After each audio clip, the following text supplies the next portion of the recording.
Shut up and sit down.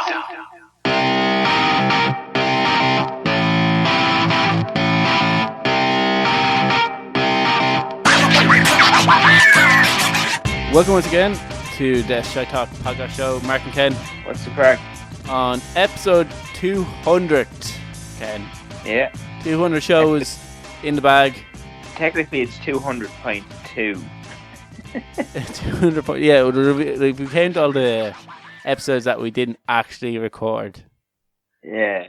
I'd like to think that we've had a rebirth when you came on, is because it's a completely different podcast format. So I don't like to I'm now going the same way as when I was turned 30. I just denying the fact that I turned 30, and I'm doing the same with my podcast turned 200. I'm like, well, not really. Well, I know there was technically 200, but Ken kind of came in on the 114 show, so we haven't even reached 100.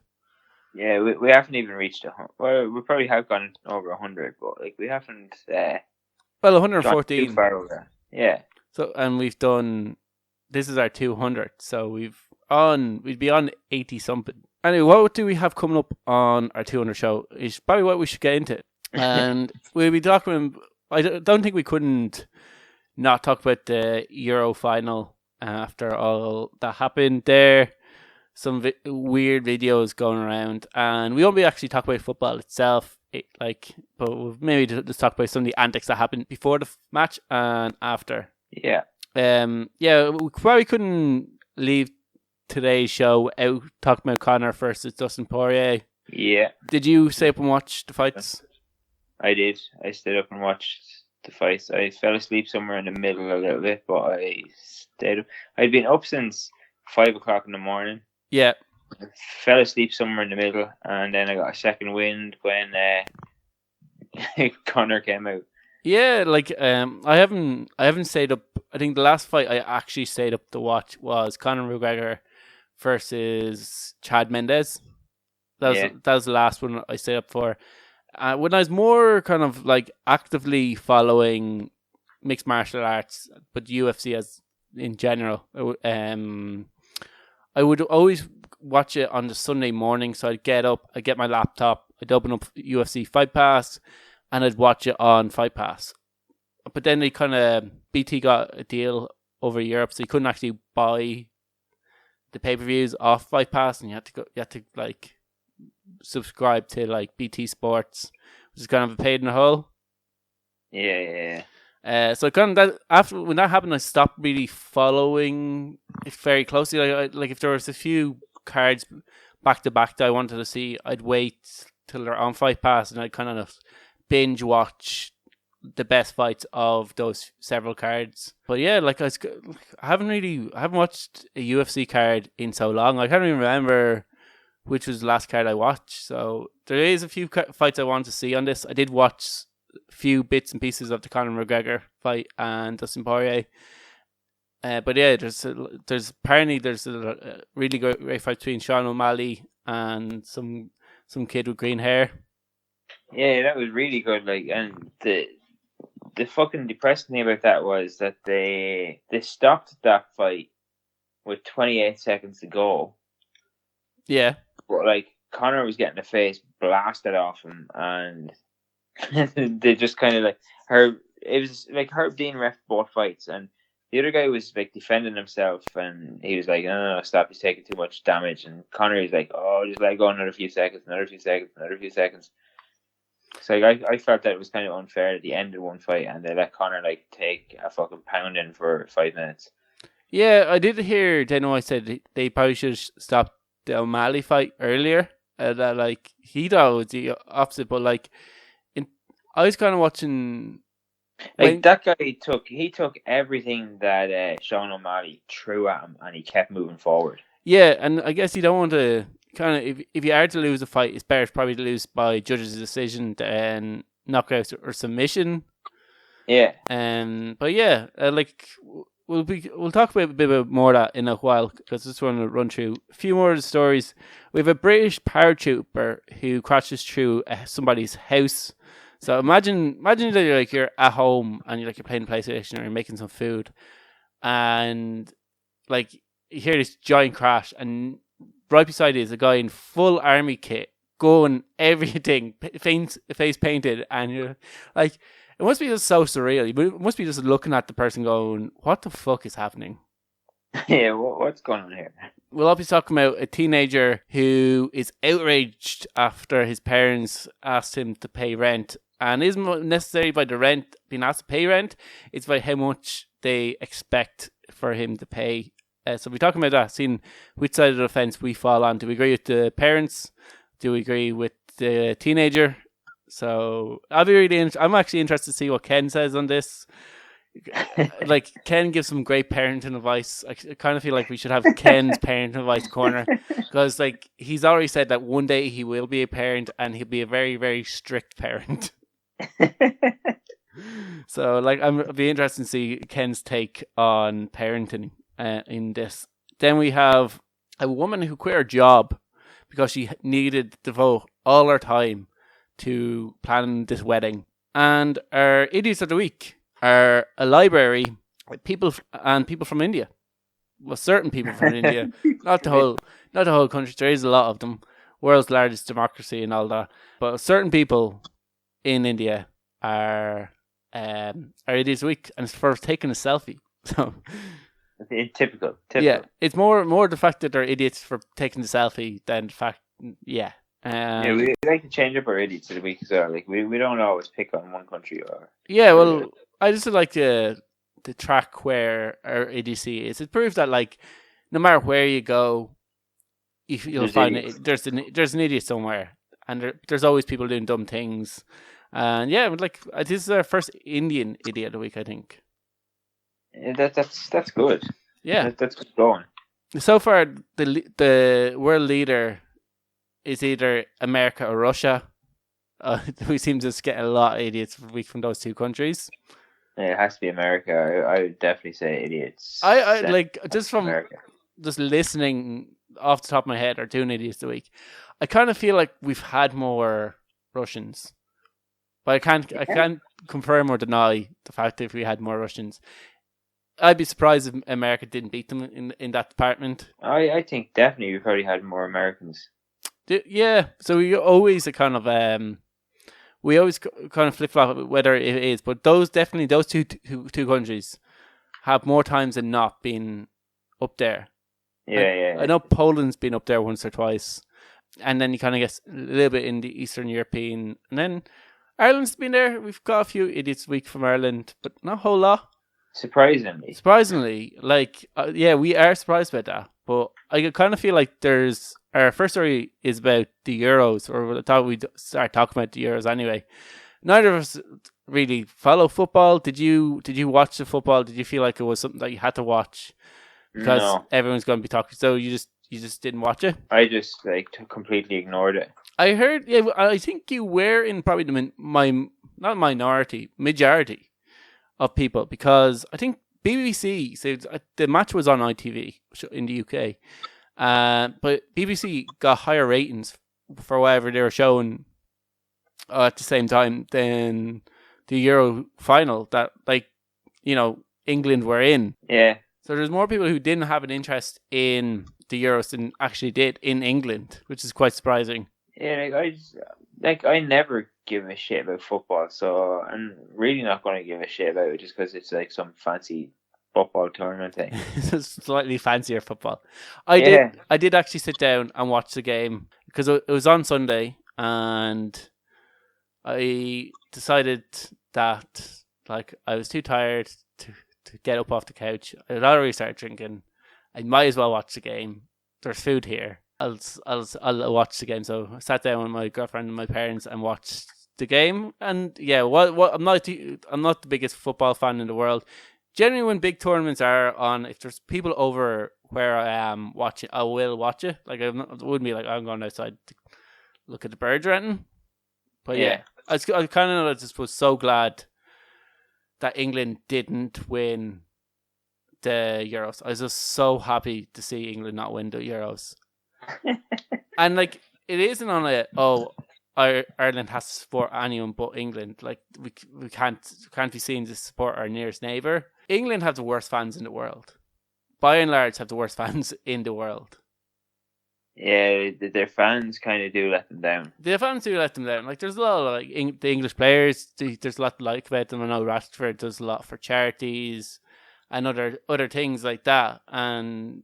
But I just think the way the fans behave. Like, I remember when the match was on, I was kind of on YouTube, but not YouTube. I was on Twitter, and I was kind of seeing how Leicester Square was just absolutely trashed. Like, there were people fucking barriers, the plastic bottles everywhere, and there's just people just absolutely destroy it. And it was their own city. Like, imagine. Yeah, I have a thing here, right? There's I have like my own little hot take on this. Okay, Ken's hot take. So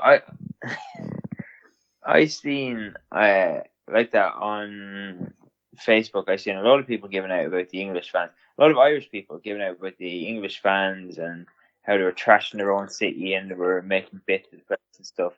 But these same people didn't care when there's people up trashing St. William Street there a couple of weeks ago. Yeah, I guess you could make comparisons. Like where was the outrage then? Like people are just like, oh, fucking England are trashing their own city like knackers. Yeah, how come you didn't call the people that were trashing Dublin knackers? I think, that first of all, that continues to happen. I hear, like, just talking to a few people who either work in town or who has been to town. St. William Street is like a no-go area. It's the wild, wild west. Because of that, because of all this outdoor dining, and there's just mayhem on, because you just have all the drunken people who used to be separated by, like, because they're inside the bars, all kind of just wandering around from bar to bar, and just like mayhem's in pursuing, because then you have knackers who'd come in and who come in from like inner city, been drinking cans all day, coming in to starting fights with people as well. So this is like, it's mayhem right now on around the streets of Dublin as well. So yeah, I don't think St. William Street was as bad as Leicester Square as well. But you know, like it's a double standard. I that's what I think. Like it's a complete double standard. People are just going, oh, because it's England, fuck them, knackers. Well, no, I think it was outrageous what we've seen in there, and like then we've seen, I think. They had 60,000 people. That was the most that they could sit. They're charging €400 a ticket, but they decided to put any of that money into policing. And then you had thousands, not hundreds, but thousands, rushing barriers to get in the match for free. And like one of the things that I seen was there's people who had paid a lot of money in, €400 ticket. To come watch this fucking really expensive, boring match, especially when you think about the style of football England play, which is very, very defensive. And they're like, "Hey, they didn't pay. Let's defend our stadium, or they shouldn't be here." And they tried to start a fight with them. Except there was like I said, thousands of people rushing in. So like the handful of guys who had paid in and didn't want to see these like people who came off the street get in for free, tried to stop them by starting a fight, and just led to like, I think one guy who tried to stop him got knocked down and then got kicked in the head several times. Yeah, that's a knacker thing to do. That is a disgraceful thing to do, and like fucking, I think we have seen like bit of like craziness in St. William Street, but by and large, it isn't that bad. Isn't as bad as that. I remember I did see one video going around, and now it is English fans, and they are like, and this isn't just like what happened to Euros. This isn't just like first time. Like, it is generally like English fans who will destroy places, leave the place in bits, and like cause fights. And it isn't just England. There's definitely on the Italian side. There is football hooligans, and throughout Europe you see like. But I kind of feel like if your fans are known being absolute dirtbags, like they should be, the country should be allocated less tickets, because finding England or the English FA like 25,000, I think it was, they got fined for the laser incident, and then they're going to be fined more. Like, the Premier League is the richest league in the world.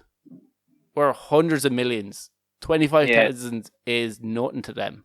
Like, they got, I think a few of the players got fined 100 million there, or got fined some ridiculous amount by the FA for trying to leave the tournament. They'll just use that money to pay off, and it won't be like a dot in the bank account. Like finding these rich nations with money doesn't really hurt them. Like the idea of punishing something is that they hurt them so they learn their lesson.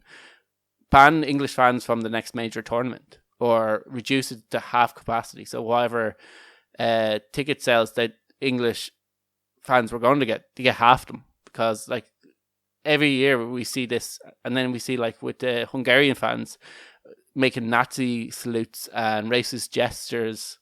They should also not be allowed as many fans. They should also have their fan curtailed, and then only have sound people at major tournaments. Yeah, like there is a lot of like there's a lot of like they're talking about trying to ban for life people that cause trouble, but like how do you identify everybody that like was causing trouble? I think there's a lot of cameras and CCTV footage, but like a lot of the people who do cause, they're smart enough to cover their face, like they like cover their head in the English flag or whatever. Most people are smart enough to know if they are going to break up a sea, that like there is so many cameras around it. It's going to be very hard to identify unless you're actually arrested for a public disorder offence and are charged. Like it is going to be very hard. I think the only way like you'll really curtail it if you start reducing the numbers at the games. Because what will happen is, let's say England were allowed 25,000 tickets for the next major tournament, which would be the World Cup, and that was cut to 15,000. So like then the prices of those tickets in England are going to go up massively, and generally is lower class of society who cause these kind of trouble. So you imagine that maybe they can't afford the tickets, or maybe they still go over, and even though they don't have tickets for the tournament, they'll still go over there. They'll still go over to wherever the next tournament is and just stay drinking in the pubs and still cause just as much mayhem, even though they don't have tickets. Yeah, it's really hard to like figure out how to solve it though. Yeah, the only way you could do if a country continued to like, and like you said, it's not just them. Just ban their fans to say sorry, you aren't coming to it. But I think, especially with football or with the Olympics, we've seen more and more money talks, and like if it's going to hurt your bottom line, then who cares about integrity, or who cares about like the sport as a whole? Fuck it, when you can make, like, England are possibly going to host a World Cup in 2030. Yeah, like that's going to be a nightmare. That's going to be a nightmare. But like, will this really put them off when like they were able to get 60,000 people at the cheapest seat for a price was £400? So like they're looking at that going, what other country could we go to that can offer that much money per seat? Imagine if that was like 80,000, how much we could have got for it. Yeah. And like, so I think they're going to look at, oh well, we sold out the stadium at €400 a pop for the cheapest seats. So like, once again, like, are they going to really try to hurt that?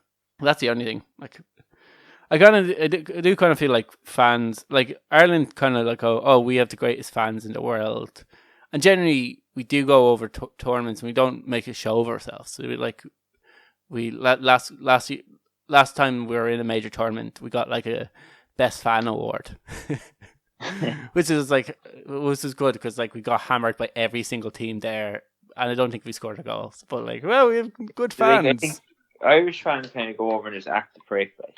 Well, yeah. Not in a like bad way, like in a good way. Like they go over and they act the prick in a like. Yeah, they kind of have the crack. Kind of like there's nothing men's there, but there's kind of, I think there's a kind of culture of that, and there's a culture in England of football hooligans, and for the dumb luck with that Ireland, we've kind of got known for just not causing trouble where we go, so that goes. Everyone wants to keep that tradition up, whereas English fans, I think there's just a notion of where they go and they like wreck the place, and and they cause fights and they get into fights. So it's kind of like, I don't know if it's just a culture thing, and maybe it is the point where like, because of who they are and their position in sport, that they're not really ever going to be. They're going to be fined, whatever. But like, it's always going to be affordable. It's not going to ever break the bank, and it's just going to get a slap on the wrist because fuck it. Yeah, it's really like fucking. I don't know. It's a tough one to like sort out. One of the more disgusting, and I don't know if this necessarily is at the Euros because this is going around, and maybe it was like an old video that just got resurfaced. Because the person that showed me, they said, I don't know if this was at the Euros, but it was basically 3 guys who had their pants pulled down and their ass cheeks out on show, one up from the other. So like, there's one guy knelt down, the other guy was like slightly above him, the other guy was slightly above him, and someone was pouring beer down their ass cheeks. Now, at the end of the 3 ass cheeks was a guy with his mouth open and was like drinking the beer that's passed through several arse cheeks at this stage and directly into his mouth. Yeah, that's so like, you know what? Do we really could we really not have that at the next Euros? Like, could we miss that opportunity of having that of a site of you're trying to bring your kids to their first major tournament, and they also get to see like an ass fountain? I think as well that like social media has a lot to answer for as well. Well, publicizing this. Yeah, like a lot of people do this stupid shit because they want people to see, oh look how much of a mad cunt this lad is. Yeah, well, yeah, I kind of feel like even the age of like before social media, like me and my friends used to copy Jackass. Yeah, but you didn't do it for attention. You did a little bit. Like, you used to video it. We used to video anyway. We never did. Oh, yeah, but we used to like do all the Jackass stuff. We never used to like video it. We used to video it, yeah, but like people do. If you video it, there's fucking evidence. Well, like once then, when we gone up to social, there wasn't social media. There barely was internet. Like we used to get chased. You see, that's the thing. Like we didn't have camera phones. Yeah, no, neither did we. We had an actual camera. Like we used to get chased out of Liffey Valley at least once a week. Yeah, but like I kind of feel like people always did dumb stuff. It's just now there's actually a place for people doing dumb stuff. There's like you can watch people doing some stuff. Like even my parents used to like get go-karts, rob wheels off prams, and race each other down hills. Like no brakes on these things. So I kind of feel like every generation has a thing. Yeah. Anyway, we'll move on to like I think the UFC match. We kind of touched on it earlier on. What did you think about the opening round for, as in terms before Conor breaks his leg? Do you thought who was winning it? From what I've seen, I kind of felt like Poirier was getting the better shots. Conor threw a lot of kicks. Yeah, like 100%. Like Dustin was winning. Yeah, he kind of managed to get a takedown. He got a good ground and pound. Conor was kind of up kicking him. Dustin said he grabbed his gloves. Was that evident when you were watching it that he was kind of holding him? Like I did notice that Dustin said something to Herb Dean. Like I did notice that like he's complaining about something because he was like trying to ground and pound him, and then he stood up and he's complaining about something, and then Herb stood them up. So I was like, what the fuck's Dustin complaining about? Being on the ground?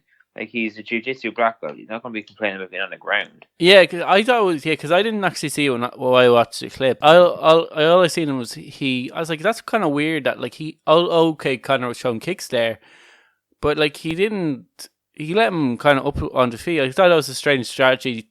I thought Dustin just let him up and was like, let's keep the standing, because I thought it was an odd strategy because against Conor you think him off his back. Dustin being a black belt, Conor being a brown belt, Conor not have the greatest record on the ground we would have imagined Dustin would have had the advantage there. Yeah, like that's what I was like when they went to the ground. When Conor jumped the guillotine, I was like, why are you jumping a guillotine on Dustin Poirier? Yeah. Like, of all people to jump a guillotine on, Dustin Poirier. Yeah, maybe remember the Khabib fight? Did he try to guillotine Khabib? I don't think he seriously tried it. I think he just kind of like. Oh no, he did actually, didn't he? Yeah. Khabib even said it was tight. It was pretty tight. at one stage. But like it was pretty, yeah, it looked pretty on when he jumped it. But like maybe he just seen that when he was kind of watching fights and said, "Oh, I'm going to try catch him with a guillotine." John Kavanagh did say Conor has pretty good guillotine from there, and like I know John Kavanagh quite likes guillotines, and I've rolled with a few guys from SVG, and like, obviously, we trained there, but like who actually would have trained in the headquarters, and generally like the guys who came from like the headquarters all have like fairly solid guillotine. They all go for guillotine, so I kind of feel like it's a thing that's encouraged or at least talked quite a lot. And I think John Kavanagh is a big kind of Marcel Garcia fan, so obviously he has the Marcelo team. And yeah, it's like maybe it's just something that the gym does a lot is guillotines, and Conor's like, yeah, I'll throw guillotines. Let's see what happens. Yeah, like I just thought, like it was definitely post fight. Obviously, Conor was like fucking pissed off or whatever, and he was saying I was battering the head off him, but you weren't. See, yeah, my hot take on all of that was one thing you could say about Conor. No matter all the shit that he used to give people prior to before the fight, like after a fight, he was at least humble. Win or lose, he'd always go into this like almost Buddhist-like Conor. Yeah, he's gonna be sound afterwards. Like. Yeah, he kind of was this enlightened Conor where he'd talk quite nicely about the people, and he'd be respectful. He'd be very respectful of the person. He'd congratulate them. He'd pick himself up and he'd go on. Obviously, he couldn't actually pick him up. He just broke his foot. But like him to keep mouthing after, I kind of felt like if that doesn't turn people against him, I'd say he probably lost a lot of fans there. Probably not enough to make any way of a difference, but a few of the people that were making predictions before the fight were the after fight were kind of mentioning how Dustin Poirier is the better fighter and the better man, and I just feel like Conor done himself a lot of damage, kind of like in terms of A-star in the way his antics after the fight. Like even the way that he kept talking about Dustin's family and stuff. Yeah. Like the one thing is to be shit talking, and then there's a completely different thing to start like chatting shit about some guy's family. Well, yeah, it is crossing the line when you start bringing family into it. But like, I remember, I think some comedian made this comment. It isn't the worst thing somebody have said it before a fight. Like Mike Tyson said, he's gonna rape someone. He's gonna eat their children. like Conor told Dustin, it's in the embedded, but they never broadcast it, of course, because got to protect the little cash cow. Conor said to Dustin, like, be careful when you're sleeping. You and your missus, I'm going to get you when you're asleep. Yeah, that's a death threat.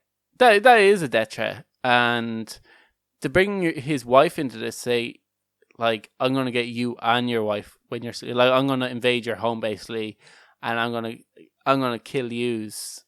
Is that is crossing the line, and I do anything before a fight can be taken as build up for the fight. Anything can be said because it's kind of like telling a joke. You don't really know how it's going to sound until it comes out of your mouth, and then sometimes you're just trying to threaten them or intimidate them.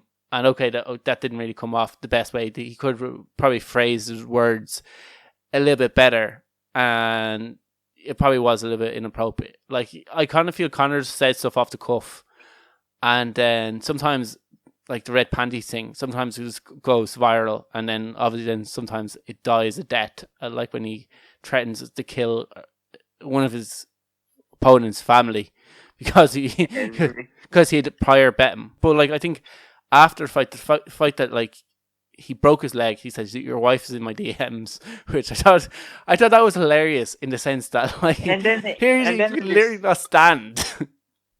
Like, and then in the same like breath, he said, your wife's in my DMs. Then he said, the state of her, you little hoe. Like, if I was Dustin Poirier at that stage, I would have went over and stamped on his fucking broken ankle. Yeah, there's a lot of kind of WWE references to Stone Cold Steve often going into the hospital to visit Vince McMahon, smashing. Yeah, do it. But and then there's also a lot of like, you know, the wheelchair guy in Family Guy. Yeah. Where he's like, he's going, your wife's in my DMs. Like, just the audacity that here's a guy who literally broke your foot, grounded you on the ground, and had prior knocked you out before. He kicked your ass on 2 different occasions at this stage, and you're still talking shite. You've like, whatever about if you win, you kind of can justify you talking shite. But if you're losing and you've literally just lost and you're still talking shite, like, there's shut your mouth and take your loss, because you can, like, the reason you could run your mouth is because you used to finish guys. You could be like, arrogant because you used to be good at fighting. Who was it? I can't remember. Somebody like sent him a message on Twitter, and they're like, how do you grow as a martial artist when you don't accept loss? Yeah, well, there is a like a large bit of kind of arrogance there. Like even when Khabib bet. I do feel like you do need to be a slight bit of a narcissist to be like a truly great fighter. Because like you're going up against these absolute killers in the ring, and you believe wholeheartedly that you're going to beat them. Like you believe that there's like these people do not stand a chance against you. Yeah. Like I do think it is like there is a like if you look at John Jones, if you look at what's the guy from middleweight, Stylebender. Yeah. Asanya. He like all great fighters are a little bit narcissistic. Like, but you have to have that belief in yourself to do these things. You look at Gordon Ryan in jiu-jitsu, Ronaldo in soccer. He as a teenager was like saying that he's the greatest footballer in the world. Like as a teenager. Surely there's a point where you're like, okay, I have fought 6 times in the last 5 years and I've only won once. Of that has been against, or once has been against this guy who knocked me the fuck out. He's like one of the biggest talks going into there, even before the leg break, was the old Conor is going to be back. He's going to revert back to the old Conor. Whereas Dustin Poirier trains full time and is just trying to improve all the time. So he's just like trying to, looking at his fights, seeing where he made mistakes and improving. And like when you're getting ready for a competition, you're just sharpening your tools. You're just kind of like, whatever you're good at, you're just making sure that that's on point and that like you've drilled that like loads of times, that you're quite good at where in spots where you're good. And then outside of camp, like day to day, that's when you start to look at other areas where like you might improve your wrestling, or you might improve your striking, or you might improve your jiu-jitsu, and you try to add new things into your game. Conor doesn't have any of that development because he only does camps. He only does 3-month camps.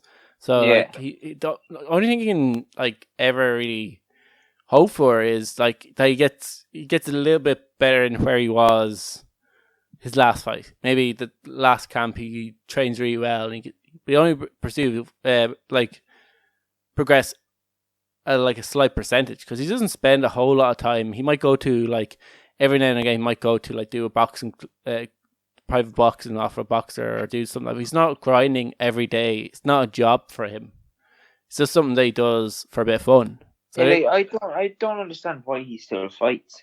I think he just likes it. I think he likes the attention. He likes the build up a fight. He kind of just likes the fight game. Like I think he at a Harvey, he's a huge fight fan, and there's nothing else he'd rather do than fight. And even though he has millions in the bank, he could retire easily. He just is in love with like the martial arts game as a whole.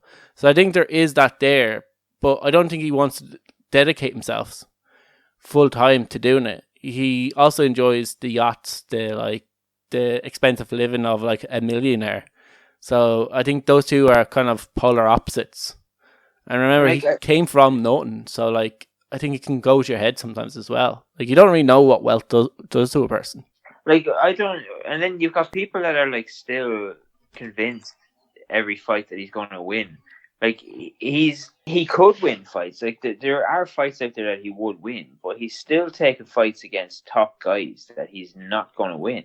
Yeah, well, I just think that's where the narcissism comes. Like his fans are going to be there no matter what, and they're going to make excuses for him. Like he before the fight was making an excuse that he said like submission losses don't really count. If you losses don't count, they only count knockouts. Yeah, and then you jump to guillotine. Yeah, but then like don't compete in mixed martial arts then. Yeah, and then he's also in the same token saying before his whole training camp was all he was training was mixed martial arts, which was kind of like, okay, but do you count submissions in your mixed martial arts training? Like I don't really get where you're coming from. So I just think it's that narcissism. His fans are going to be there no matter what. His fans are going to. He could lose to Justin a fourth or fifth time, lose his next fight as well, and he could like. People are still saying he could beat the champion, and like the thing is, he probably could still be the champion. Him against Edson Barboza is a really interesting fight because both of them primarily are strikers. Like it's not the world's worst matchup for Conor McGregor, Edson Barboza, and like so like that's like that's always there as well. Like yeah, and then how does he like manage? Like how was that fight? The winner of Dustin Poirier, Conor McGregor gets a title shot. Like I don't understand how you can justify that. I think if Poirier you can justify. Like yeah, you can justify it for Poirier. Like you can't justify if Conor wins, he gets a title shot. Yeah, like you'd have to do a lot of like fucking good match. Go well, Poirier's here, and how can you say Poirier gets the title shot? But like even Poirier, like okay, he's just spent the last year and a half beating Conor. Where's Conor ranked in the overall rankings? Who else has been fighting top guys? But like there isn't a huge list of like people like because of the lightweight division. Everyone has losses. Everyone has beaten or lost to somebody along the way. It's like just a murderer's row of like top guys in the UFC. The fucking toughest division. Yeah, it is the toughest division. So like you can almost justify anyone in the top 10 getting a title shot. You can justify like Tony Ferguson if he gets 2 wins going, yep, Tony Ferguson can probably jump in there. I think maybe do Conor Tony. Conor needs like a few warm-up fights. And a few kind of like he just needs to go, okay, we're going to give you 3 fights and yeah, against guys who are like maybe even not ranked. Like well, I wouldn't say not ranked, but I think into the top 10. Not I wouldn't even go top 10, like maybe top 15. Yeah, well, even top 15, what we're going to do is we're going to give you 3 months in between fights. So, like, you're going to make yourself a year of training, and you're just going to focus on this for a year. And this is how we can get you back to where you were, because like you going off track when you're not training, you just need to focus on it. If you want to be a mixed martial arts fighter, you're going to have to focus on it. It can't be your part-time job, and you see that anytime. Ronda Rousey doing movies. Other people who like to get opportunities, and then they're like, hey, I'll go with this shiny thing and be a professional fighter. And I just don't think you can do 2 things at once. It's like, I think if you're point where you're getting offered these things, maybe take a break from mixed martial arts, come back to it or something like this. It's very different to like I know it probably all comes from pro wrestlers do it, but like pro wrestling and like now they're both tough, but you could probably be a pro wrestler and an actor. Well, you can take a few losses in pro wrestling. Like you can put another guy over for a while, and then you leave. People forget about who you are, and you come back. Oh my God, the Big Show is back, or John Cena's back, or some. You can't really do that in MMA. Yeah, in mixed martial arts, you've kind of got a time limit. Like with wrestling, because of the nature of wrestling, there's no time limit on. Oh, this guy's career is going to last 5 years. Like like Hulk Hogan's like fucking probably 700 years old. Ric Flair's like 1 million. Like these are guys that still go out and wrestle, still win matches wrestling against guys that are younger. In MMA, you take a year off, or you take 2 years off, you come back, you're going to get the shit kicked out of you. Yeah, especially if during that time you're not actually training. If you're just maybe 1 or 2 days a week, you're going over there, you're going over to a gym, and you're just hitting pads, or you're not kind of working on your profession. The best you can probably hope for is that like you haven't lost too much. That you come back and you're just a little bit off the pace. And Yeah. I just think, I do think Conor will be back. I do think like it's kind of like the Anderson Silva thing. He couldn't retire at that, like with a broken leg, being carried off in a stretcher. I think Conor needs to go out on his terms. He needs to go out with hand raised. He needs to go like Nate Diaz trilogy fight. It would probably be the most ideal for him. I think do the trilogy with Nate Diaz, maybe one other fight, and then Poirier could be his last fight. Say I'm gonna beat Poirier. This is gonna be this, and then I'm gonna go my other ways. But if you want to keep fighting. Go independent. Fight like do what the YouTubers are doing, or Floyd Mayweather. Just create your own promotion outside the UFC and take fucking fights against celebrities. I don't know if celebrities will do mixed martial arts. Boxing is kind of different, but I'm sure there's probably a celebrity out there that'll fight you. There's a celebrity out there that'll fight MMA against Conor because it's not going to go on the ground, really. Yeah, well, you could see maybe Jake Paul or something like that. Some young YouTuber that'd be like, I like money. Did you see the thing Jake Paul is sending to Dustin Poirier? No. He got a necklace made. I think it cost like a couple $100,000. Oh, I did see the necklace. Yeah, I didn't know it was Jake Paul. Yeah. And he said to Dustin Poirier, like, "Do you want this?" And Dustin was like, "Yeah, send it over." And Jake Paul said to him, "Do you want me to break the foot off it, or do you want to do it when you get it?" That's hilarious. We better move on because we're spending most of the show talking about Conor and Poirier. So we will move on to a British Army trooper, and it really wasn't a great week when I first started doing my stories, because obviously we're going to talk about the football. Not great look for the UK fans, or English fans in particular, destroying their own city, rushing a football game, and drinking beer out of a guy's ass. And sticking flares also in your ass. There's just a lot of activities when people drink in the UK going to involve asses. Yeah, not very good. And then I came across this story and I was like, oh, we're going to be really hating on England today. It was a British Army paratrooper that crash landed through a person's house. As you do. Now, this story, like, it's a bit weird. Anyway, like, crashing through a person's house. Imagine being at home and you're just making lunch or watching TV, playing PlayStation, whatever you do at home. And some guy full of army kit crashes through your house. You'd be like, what the fuck's going on here? Like, is this real life? Yeah. So, like, I thought that, like, it was just mad that this happened. What was even crazier, this was a British paratrooper and the house was in Southern California.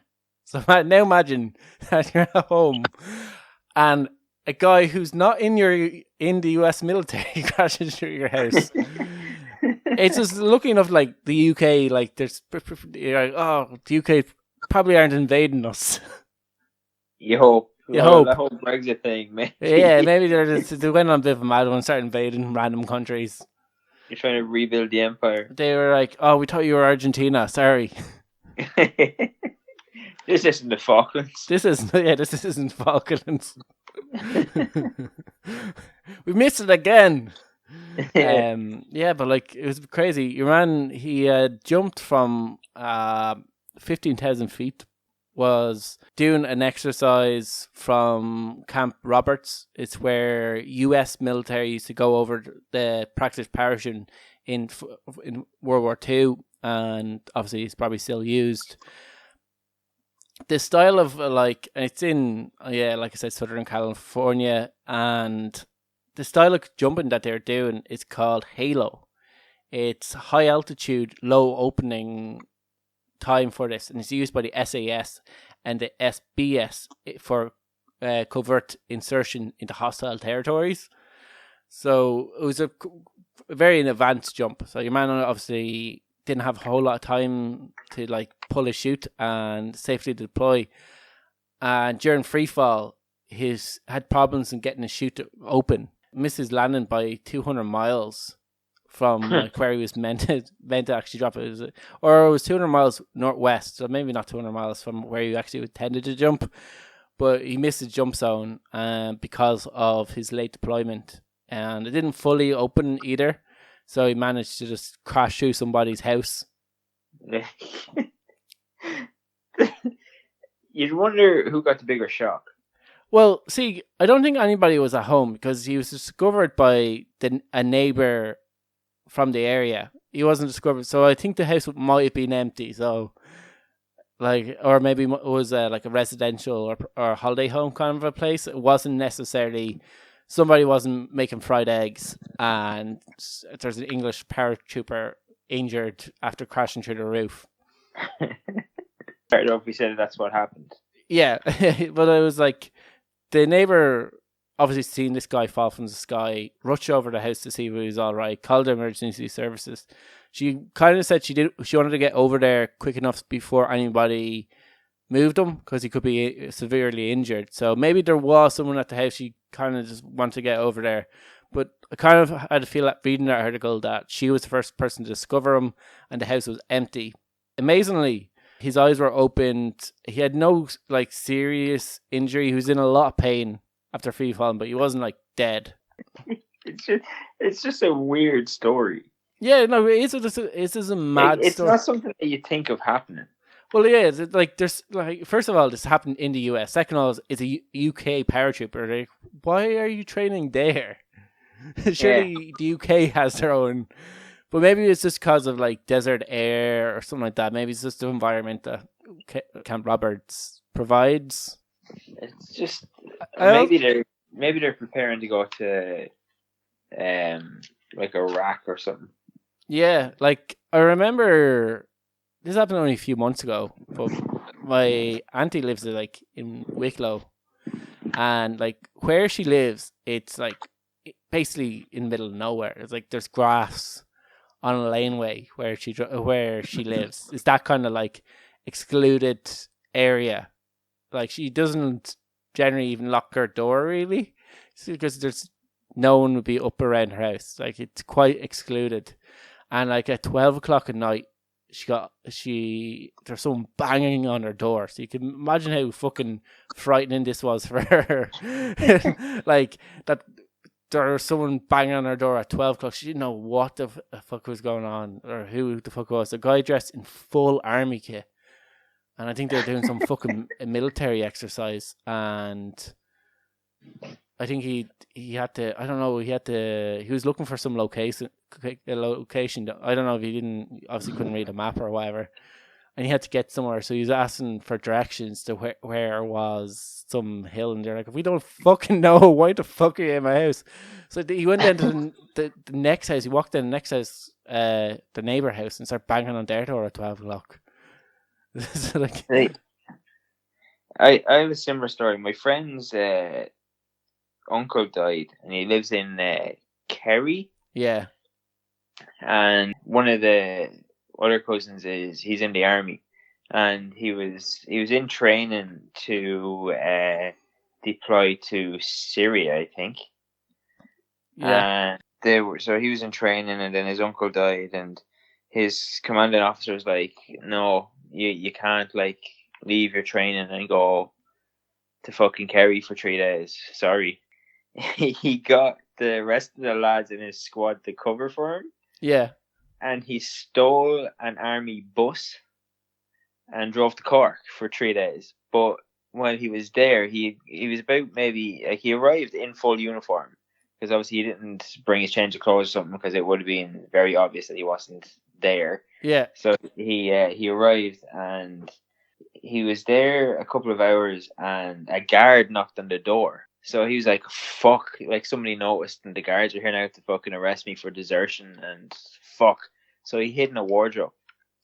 And he's in a wardrobe for an hour or something, and then somebody finally came up and said, no, it's okay. It's the guy who's died, his son's friend is a guard. He's it's that's all it is. It's just my friend.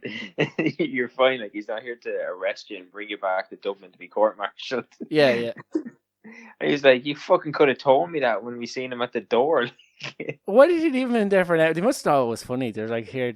He thinks you're trying to arrest him because he's. Yeah. So I would have I would have got him to search the house. Yeah, I would have been like, here, knock on that bedroom door and scare the bollocks out of him. He scared the shit out of him. Like, So what happened to him then? Like, did he? nothing. Like nobody ever noticed. Like he got back into the thing after the funeral. He drove back to wherever they were training, and they never really noticed he was gone.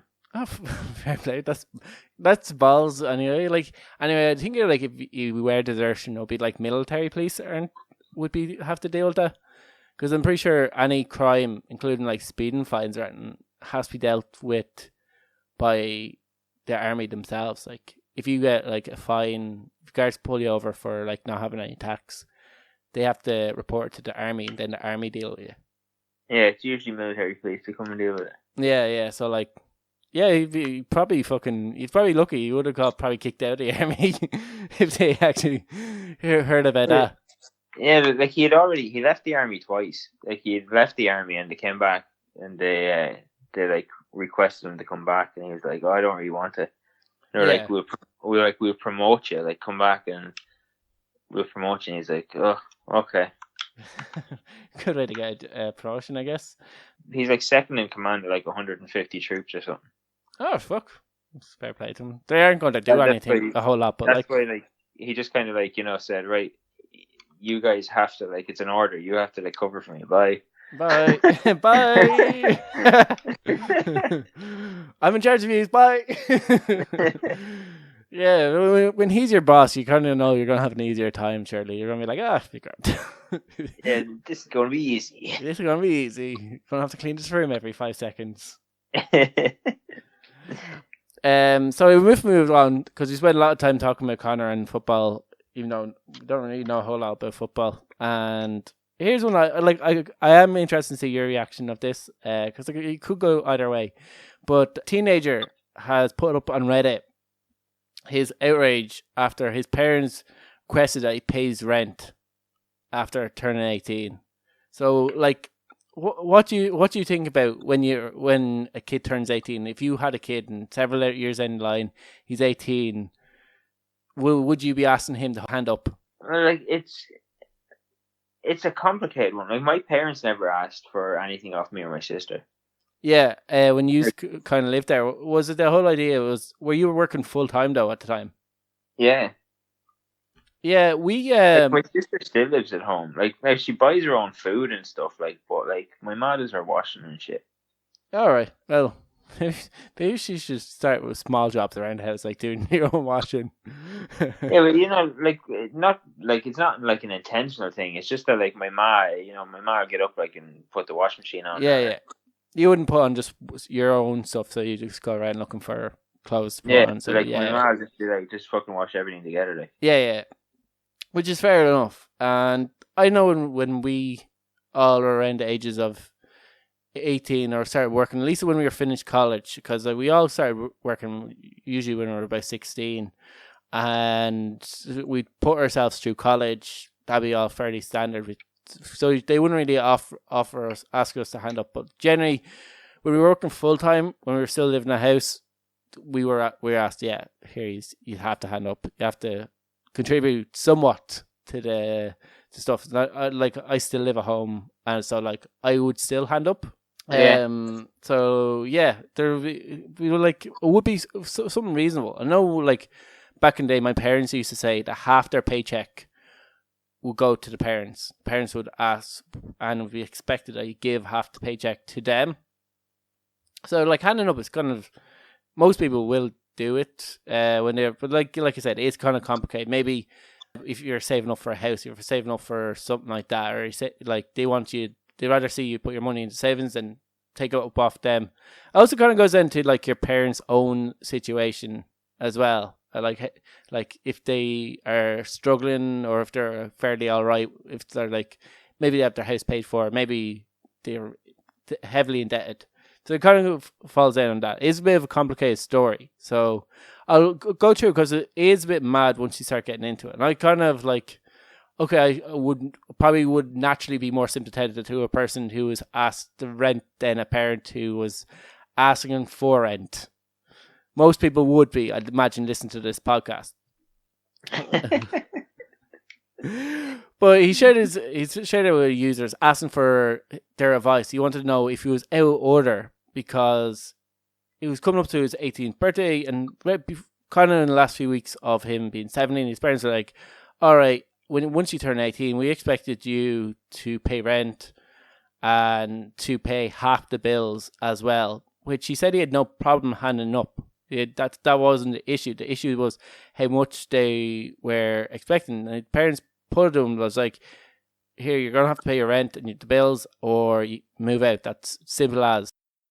So the issue he had was that they were asking for way, way too much. Now, bear in mind, at the time he was sharing a room with his brother, and like he was asked to pay €1,300 a month for a shared room, and that's not including bills. So that's $1,300, sorry, which is €1,102, and then it's 935 Like that is 1,100 is roughly what you'd pay. 1,200 is roughly what you'd pay for about a 2-bedroom apartment in Kildare, and it's probably about 2 something in Dublin. Like that seems a bit excessive. Yeah, except that's not even including half the bills as well. And this is for a shared room, so it isn't like he gets his own room or anything like that. And that wasn't, like I said, wasn't including the bills. So, like, the price that they're asking for is basically what apartments are going for in their local area. But that's like the whole apartment. That's like your own room. It's like you get an apartment for that, not a shared room. I can understand maybe parents asking for a bit of money, like maybe, I don't know, £100 a month or £100 a week or something. But like, to ask for, what was it, $1,500? $1,300 or like, fuck off. Remember, I don't know if I said this, but at the time he was going to be going to college as well. So it wasn't like he was even working full time. He said most of his income would go just on paying his parents' bills.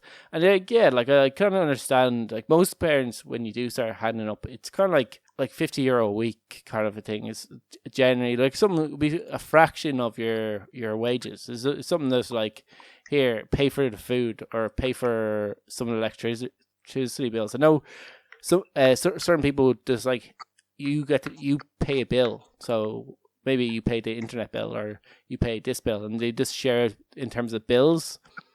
Yeah. And that's why some people do it. But basically, yeah, I don't know how they managed to survive before his kid turned 18.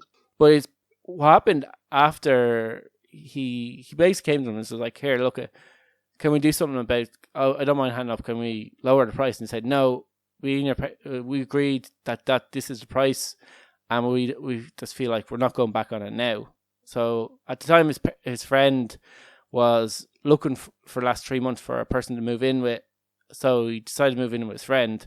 He said the apartment, he got his own bathroom and his own bedroom for, say, less than what his parents were charging him just for sharing a room with his brother, not included the bills. So he obviously was a lot cheaper for him to move out with his friend then, so he decided to move out with his friend. His parents stopped speaking to him. His mom ignored him when he left the house, didn't speak to him at all.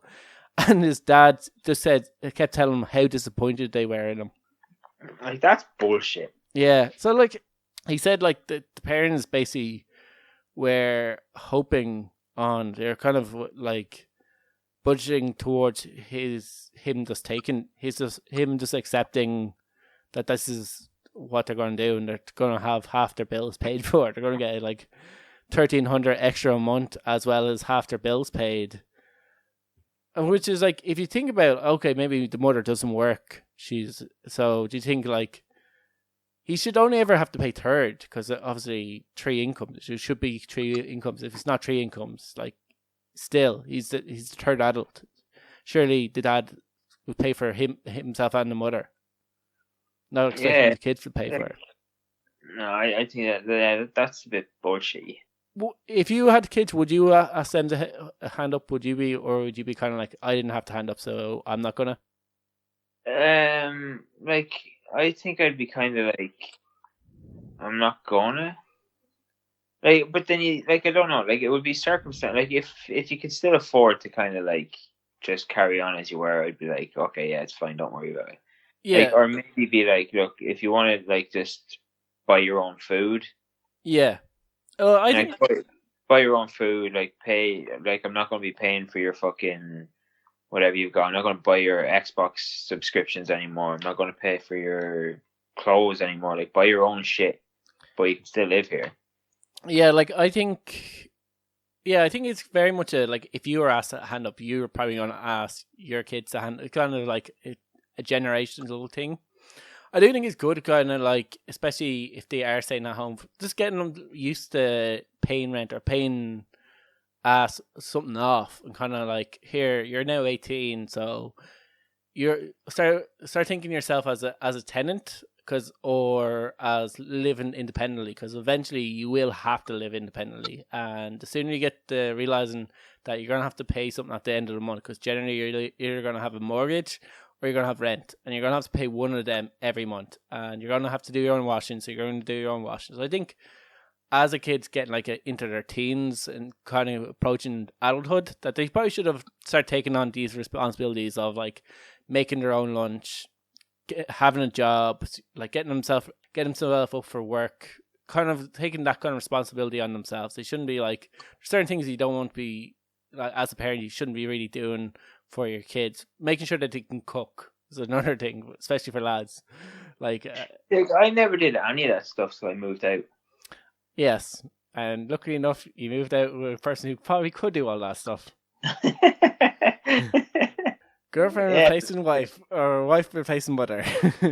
Yeah, like I never did any of that stuff when I moved out. Yeah, but like, it's different if you move out and you're living in an apartment with friends or something. You're gonna feel like it is a skill that you need to be able to do. Like, I do think, like, can even understand, like, there's certain like parents who could do with the extra income. So if their kid is working full time, he's not going to college, or they're not going to college, I kind of can understand them asking for a little bit more money, considering that they're not moved out, and they're not, especially if they're not saving up for like a mortgage or anything like that. I could understand them asking for maybe a little bit more, but asking for while sharing a room. But you think it would be fair, like be a fair rate of stuff to do. Yeah, like I said, I can understand, like, if like it's obviously all down to circumstances. Like, if you're kind of like, look, I need you to start paying for some shit. That's fine. Like, I'm not going to judge somebody because they're like, oh, I need a bit of extra money. Like, that's perfectly fine.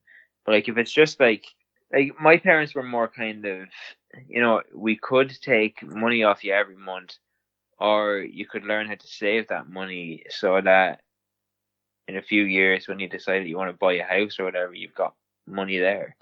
Yeah, like when I started saving for a mortgage, that's when my parents were like, "Here, look, calm down on Dell. We'll maybe take money off you every second month or so, or we'll make it a little bit easier on you. Don't really sweat too much. Just save as best as you can." But if I wasn't really if I wasn't saving for a mortgage, if I wasn't trying to get a house, they'd be definitely more like, kind of, oh, we want some money. Like, Yeah. there's no free lodge. Like, I do think, like, people should be independent. Like, that's one thing to. But time you like are moved out of your house, you should be able to be independent by yourself. I think that's something important. But yeah, obviously people's circumstances are different. But what I don't get is their parents' like reaction, just like dad being like, "I'm very disappointed in you." His mom being like, not speaking to him. The point, like, how much were they struggling over the last few years? Like, because he only turned 18. Like, he would have had 18 years of them dealing with the same income coming through, and like, Yeah, what's the big deal? And I kind of feel like, okay, your kids are now all grown up. If you are still struggling, and if we don't know their circumstances, we don't know if the mom is working or isn't working. Maybe they are working and are still struggling. But if there is only one income coming in, well, maybe it's time for the mom to get a job or like another income. You shouldn't be like relying or hoping, because your kid is eventually going to move out. He's eventually going to like fly the coop. Like I don't understand this. Like I know some people that were kind of like, when they turned 18 or whatever, and the parents were like, okay, you need to start paying a little bit of rent and stuff, which is fair enough. Like, at the end of the day, it's between the parents and the fucking kids. And then, but the reason for it was because the mother didn't work. Yeah. And didn't want to work. And like, but they expect the kid to go out and work. Yeah, like that's where again, and I know the argument is like, I've raised these kids for 18 years. I deserve a bit of time off. Like, I've sowed my keep. Now it's time. I've sown my yield. Now it's time to like raking, like, a little bit of money back for it. Like, you should appreciate all that I've done. And I kind of get that point, and like that's why like none of us ever had a problem handing up. Like, we understood that, here, look, we are adults, we are living here. It does cost X amount of money to have a kid at the house or have an adult at the house. We've no problem. I'm 50-50 with that point, because nobody forced you to have the kid. No one forces you to have the kid, but like, at least until the point where you're 18, the state pays part of your living expenses. You get child benefits, that kind of thing. They did put a lot of money into your education in terms of buying you books. So like, if you're going to college, if you're going to all this, you wouldn't have gotten to college if you didn't go to school. And there is two sides of the thing. I kind of feel like, if you're full-time working, if you're not in college, or and you have a full-time job and you're not moving out and you're not saving for a mortgage, you're just living there, like, okay, time to hand up, time to like pay a bit of rent. But yeah, like you said, it's different circumstances. Some parents could be like, they don't need it. Like, they're well off. The dad has a good job, the mom has a good job, or whatever. They don't need the kids to hand up, and they're like, oh, we've got this far without having to ask our kids to hand out. But we'd rather see them like save, or we'd rather see the kids like enjoy their money while they have it, while they're young, go off on holidays or go off traveling and enjoy their youth. Because like, once it's gone, kind of thing. Like I said, it is circumstantial. So will we move on to that wedding story? Yeah. So there's talking about jobs and talking about paying your way. So there's a woman who's getting married, and she needs a lot of time to plan for this wedding. Weddings for women, I'm going to be a little bit sexist here, are a lot more important, especially for the women I know in my life, i.e. sisters. The wedding is a lot more important than it appears to be for men. It seems to be, they kind of just go along with it, and they're looking forward to the day, but the planning, the preparation, the hopes and aspirations fall heavily onto the women's shoulders. So I was just going to run with that and see how far you got yourself into trouble with it. And how much people be like, wait, who are you talking about here? Getting married soon, Mark, are you? So like, I kind of feel like these women who want these big glamorous weddings feel like there's not enough time in the day, and if they have to hold down a job, like, it kind of gets in their way of their dream. And wouldn't it be better off them being happy in a few months' time? So this woman decided, do you know what? I don't have time to work. I have to like plan for this day, and I have to do it full time. So she quit her job. And she quit her job. Yeah. To plan her wedding. Her wedding so far is costing £58,000, which is €68,000 and $80,000. So she quit her job because she was finding it all too much. There wasn't enough time to plan the wedding. And now, obviously, the problem they have, because she quit her job, is they don't have enough money to pay for this. So she wants her fiance to get a second job to pay for it. And basically, he told her to go shite. And she has gone onto the internet to ask them, why is her fiance being such a bollocks? Yeah, but, like, whoa, like, how selfish of him. Yeah, like she said, it's really pissing me off because we're spending 80,000 on his wedding, and he keeps saying that we should spend less. No, this is my wedding. I've been dreaming of since I was a little girl, and I'm refusing to have anything but my dream wedding. How do I convince him to get a second job to pay for all this? What happened to happy wife means happy life? Yeah, maybe not get married and just have a happy life without a wife. It would be my solution to that. Just don't have a wife. And then everybody on it says, yeah, your fiance needs to run away. Yeah, like, see, that's the problem with asking the internet for help. You're not going to get the answer that they deserve. I generally think weddings are way too expensive anyway. 80,000 is very excessive.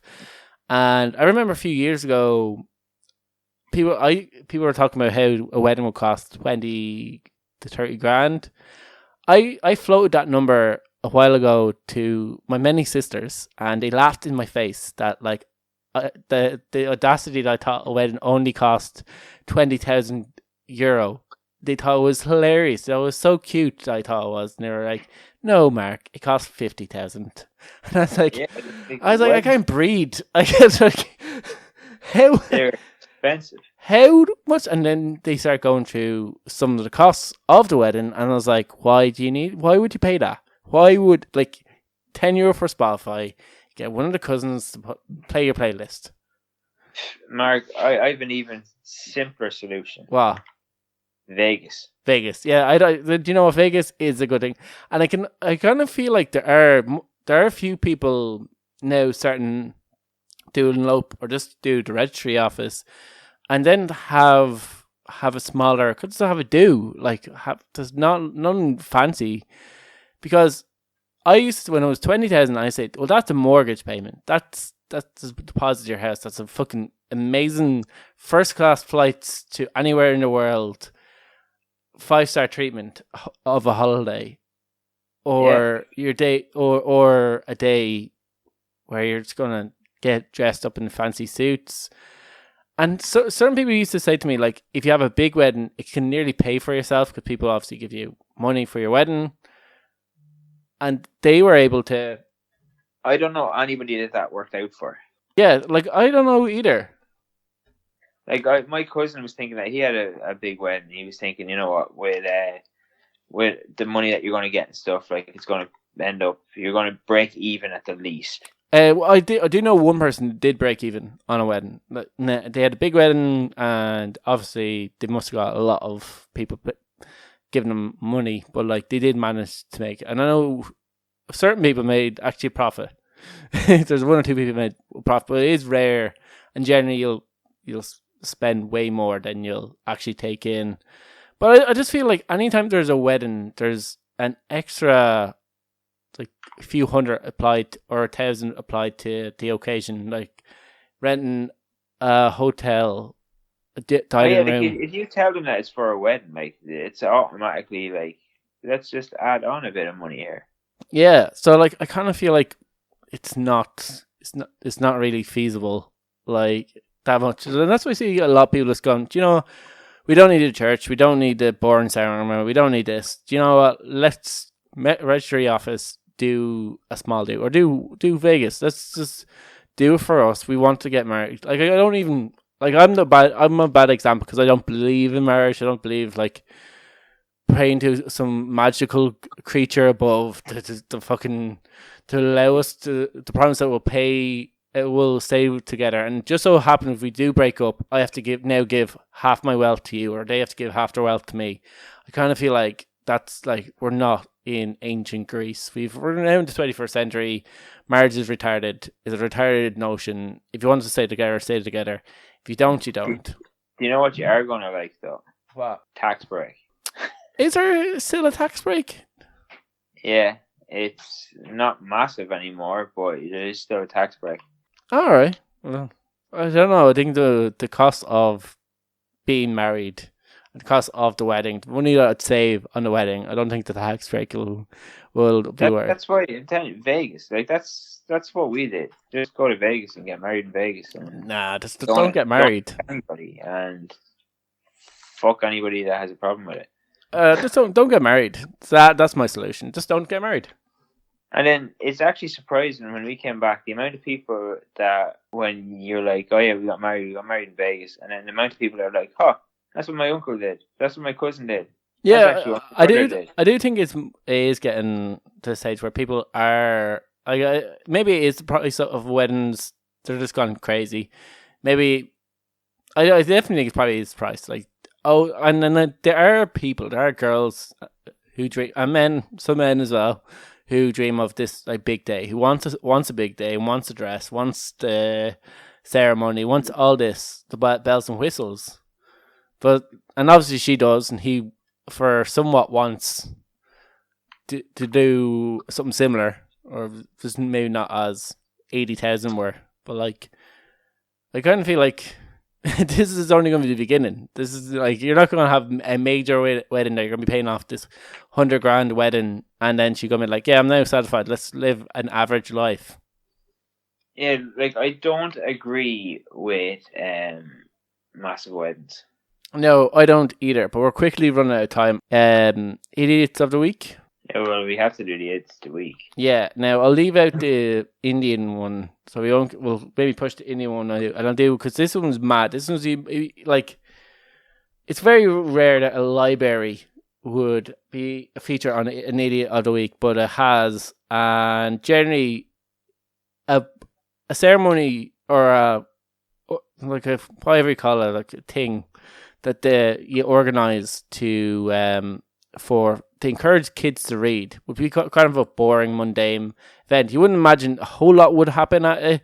It certainly shouldn't be making idiots of the week, but this week it has, and this happened in the UK.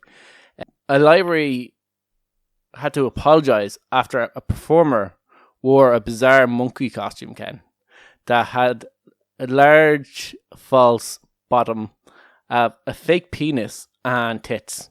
As you do. Attached to it. I don't know what insane notion this person was thinking of when he decided to dress up in this. The event was, like I said, encouraged for children to start reading. I don't know what a naked monkey with penis. Like, does it need to have a penis though? Like, I kind of feel if it didn't have the penis, it'd be fine. Like, you get away with the ass cheeks, you get away with the tits. Would you? Yeah, I kind of feel like the penis really just was a step too far, and then everything else looked more kind of outrageous because of it. Okay. Yeah, so as you can imagine, the parents were horrified at this, at the fair, at the organizer of the fair, for allowing this to happen. They got quite a few angry letters saying, how did this happen? Someone needs to be fired. And the costume was worn by an actor from Mandinga Arts, who was like a troupe performer based in South London, and the event was in Redbridge Central Library, and the council leader had to apologise, said he didn't actually really know about until it was too late what the... Was it funny though? That's the main question. So one, I was reading some of the comments of people who are there and said that his kid thought it was the most hilarious thing that they ever think. Like the monkey was dressed in like a rainbow monkey with tits, ass, and a penis. So I don't know if it was like meant to be an LGBT thing. I don't know, or if it just happened to be like the rainbow colours. Kind of that's the problem when you have a flag. Everything now gets associated with that flag. If it is, like, I don't think it was. I just think it happened to be a rainbow monkey with a penis. But a lot of people online were criticising liberal culture for this, thinking like this has happened when you don't have morals in your society. And I was kind of like, I don't know if you can blame the gays on this. Like, let's do it anyway. Yeah, exactly. The council leader, like I said, had to apologise for it, and they said they were going to have an in-depth inquiry into see what happened. Funny to me, like. I kind of feel like you just don't piss off mothers. Like I remember hearing about this thing, another thing where there's like a changing room with girls, and they allowed obviously transgender girls into the thing, but there's like a transgender girl walking around with a penis, just walking around naked. around the dressing room, and the mothers were kicking off fuss saying, "That is a man. He has a penis. Like, he has a penis. It shouldn't be on show. My daughter shouldn't have to look at someone's penis. This is not acceptable." And I kind of feel like you just don't piss off mothers. Like, you think you have angry mobs? Wait till you piss off a parent meeting or a parental group. They're the people you do not want to fuck with. Yeah, so like it's like it was kind of mad that like I don't know how anybody before the monkey actually put on the costume, before the actor put on the costume and went out there, no one turned around and said, "Yeah, this is perfectly acceptable." Like, yeah, like I have no problem with this. It is grand. Like, everyone has a penis. Yeah, like you would wonder what the thought process was. Yeah, like you said, like who someone needs to be fired. Someone needs to be fired for this, because like there's no way, like, whatever about exposing kids to different cultures or whatever the reason why. Like I said, we don't know if the monkey was trying to have a hidden agenda of an LGBT thing. It could have just been a rainbow for a rainbow's sake. But like, no matter what, you don't go around showing kids dildos or fake dicks at a reading event. The monkey could have been wearing glasses and had a book. Like, do you really have to have, there was a penis necessary, really? Like, it was kind of like, you're just waiting, like, it just seems like an easy thing not to include. Like, oh, so obvious now that it happened, that you wouldn't have a penis. Maybe that's what they're thinking now. They're like, "Oh, why did we do that? That was silly." Yeah. Now, I would also say quickly, our Indian Idiot of the Week was 16 people who died taking a selfie in a thunderstorm. We're not going to get into too details. There are a lot of people that die of it. I don't know if necessary some of the human tragedy. Like, I think 41 people may have died because of this lightning thing. Obviously, not all of them were taking selfies, but the people who climbed up to the metal watchtower, they were the idiots of the week. It was our 200 show. We probably went a really far over time on this show, but like, look, it's our 200 show. We had to do something special for it. Not a big one yet. We'll be back, but we'll leave it there for this week's show. Yeah, good luck.